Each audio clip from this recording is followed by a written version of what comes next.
नमस्कार। राजकीय स्नातकोत्तर महाविद्यालय 12 की ई क्लासेस में आपका स्वागत है। आज हम आधुनिक हिंदी कविता के इतिहास में छायावाद का अध्ययन करेंगे। छायावाद का विकास द्विवेदी युगीन कविता के उपरांत हिंदी में हुआ।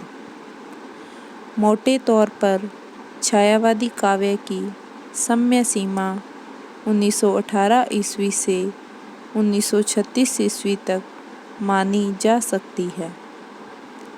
आचार्य रामचंद्र शुक्ल ने भी छायावाद का प्रारंभ 1918 ईस्वी से माना है, क्योंकि छायावाद के प्रमुख कवियों पंत, प्रसाद, निराला ने अपनी रचनाएं लगभग इसी वर्ष के आसपास लिखनी प्रारंभ की थी।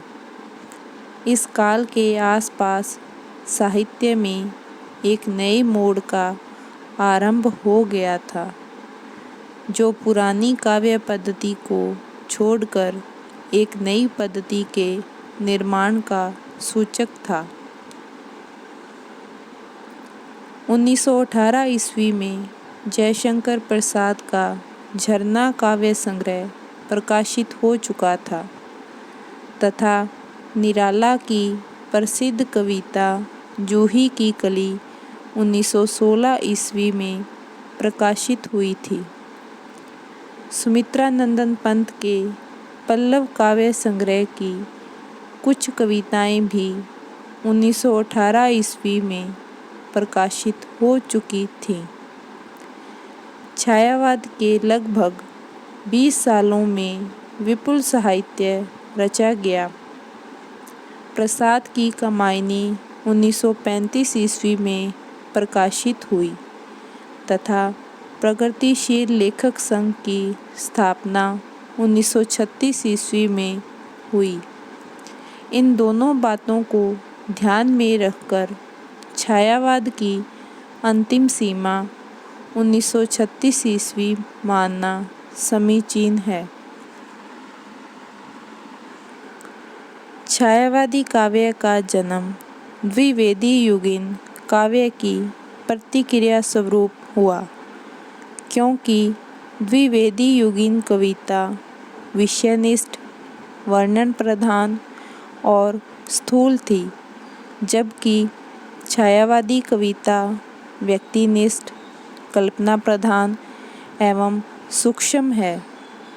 प्रारंभ में छायावाद का प्रयोग व्यंग्य के रूप में उन कविताओं के लिए किया गया जो अस्पष्ट थीं, जिनकी छाया कहीं और पड़ती थी, किंतु कालांतर में यह नाम उन कविताओं के लिए रूढ़ हो गया जिनमें मानव और प्रकृति के सूक्ष्म सौंदर्य में आध्यात्मिक छाया का भान होता था और वेदना की रहस्यमयी अनुभूति की लाक्षणिक एवं प्रतीकात्मक शैली में अभिव्यंजना की जाती थी। छायावाद के इस काल में कविता की दृष्टि से अनुभूति की तीव्रता, सूक्ष्मता और अभिव्यंजना शिल्प के उत्कर्ष की दृष्टि से यह काव्य श्रेष्ठ है।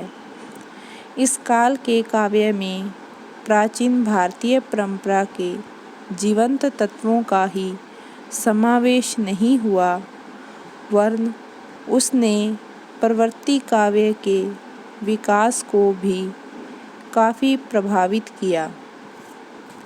छायावादी काव्य में ही अपने युग के जनजीवन की समग्रता की अभिव्यक्ति मिलती है।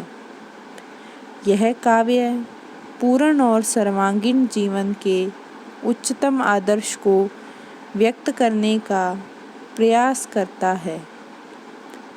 छायावाद का युग भारत की अस्मिता की खोज का युग है। छायावाद शब्द को लेकर विभिन्न विद्वानों ने अपने अनुसार उसको परिभाषित किया है। छायावाद की प्रमुख परिभाषाएं निम्न हैं। आचार्य रामचंद्र शुक्ल। छायावाद शब्द का प्रयोग दो अर्थों में समझना चाहिए। एक तो रहस्यवाद के अर्थ में, जहाँ उसका संबंध काव्य वस्तु से होता है, अर्थात जहाँ कवि उस अनंत और अज्ञात प्रियतम को आलंबन बनाकर अत्यंत चित्रमयी भाषा में प्रेम की अनेक प्रकार से व्यंजना करता है।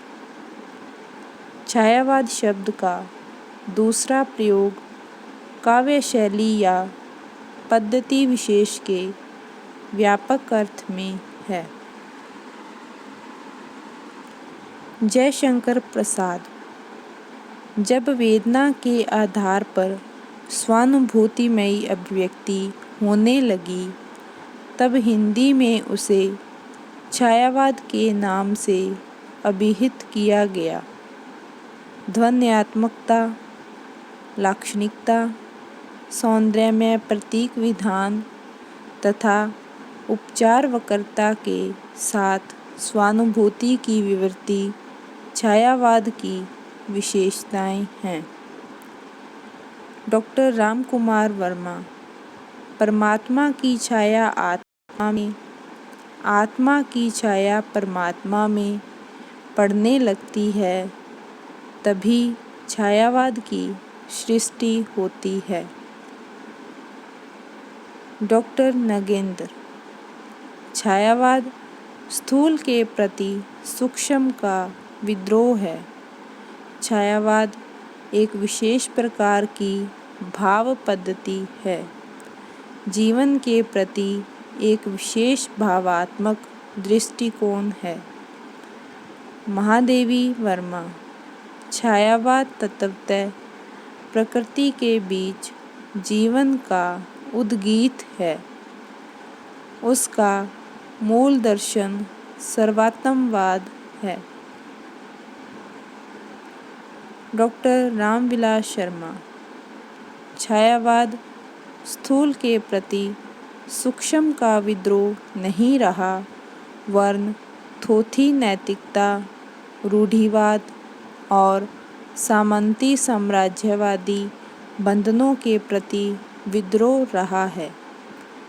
यह विद्रोह मध्य वर्ग के तत्वाधान में हुआ था, इसलिए उसके साथ मध्यवर्गीय असंगति, पराजय और पलायन की भावना भी जुड़ी हुई है। आचार्य हजारी प्रसाद द्विवेदी। छायावाद के मूल में पाश्चात्य रहस्यवादी भावना अवश्य थी।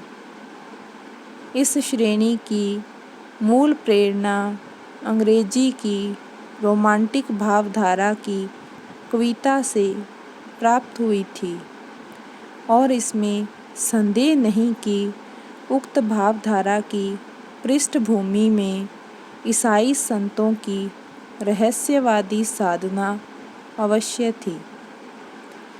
उक्त परिभाषाओं के आलोक में छायावादी काव्य के निम्न लक्षण निरूपित किए जा सकते हैं। छायावादी काव्य में रहस्यवादी प्रवृत्ति रहती है। छायावादी कविता प्रेम, सौंदर्य एवं प्रकृति का काव्य है। छायावाद में स्थूलता के स्थान पर सूक्ष्मता रहती है।